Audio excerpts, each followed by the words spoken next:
me kasutame sellist küllalt lihtsalt süsteemi, mis põhineb niisugusel Exceli tabeli põhimõtteliselt.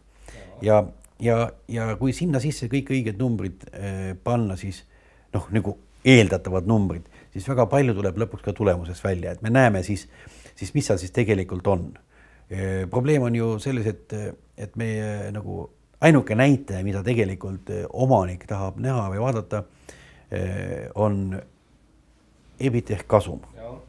Ja tema jaoks on kasum kõige tähtsam mõistlike kulutustega, mõistlike kasvudega, mõistlike panustega kasum. Ja kui see kasum on, nagu tuleb välja, siis seal teine näite on selle kasumi marginaal.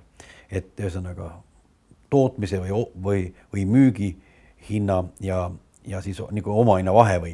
Et see vahe on siis tähtis, see on siis selline cross margin või kuidas teda nüüd nimetada, aga mingisugune marginaal, mis on see raha, millest me hakkame tegema neid kulutusi.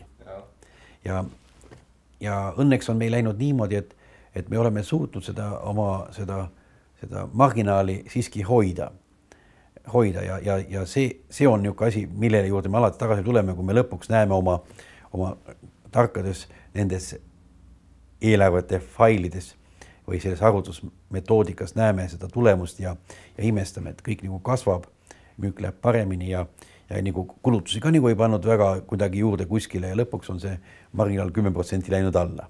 Siis tekib küsimus, et kus on see viga või mis me teeme valesti või mida me oleme planeerinud valesti, kas meie panus on õiged või valed. Aga kuna me töötame niisuguse pika hinnaga, pika õlaga, siis loomulikult on hea alati vaadata mitu aastat ette, sest ühel aastal võib see tõesti minna paigast ära, aga see annab efekti järgmisel või ülejärgmisel aastal või veel kaugemal. Ma tulles tagasi selle niisuguse vahendiga, millega te siis planeerite ja jälgitakse, täidate, et sisuliselt teil on see natuke edasarendatum või lausa langebki kokku teie tulude ja kulude eelarvega või? Tähendab, meil on olemas selline, ütleks, seda võiks nagu, see on selline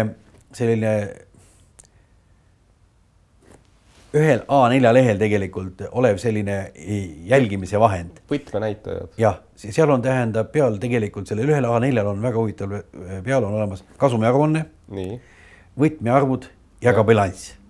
Kõik on ainult ühel A4, seal on üks 25 rida ja sellega kirjeldatakse kogu see lugu ära.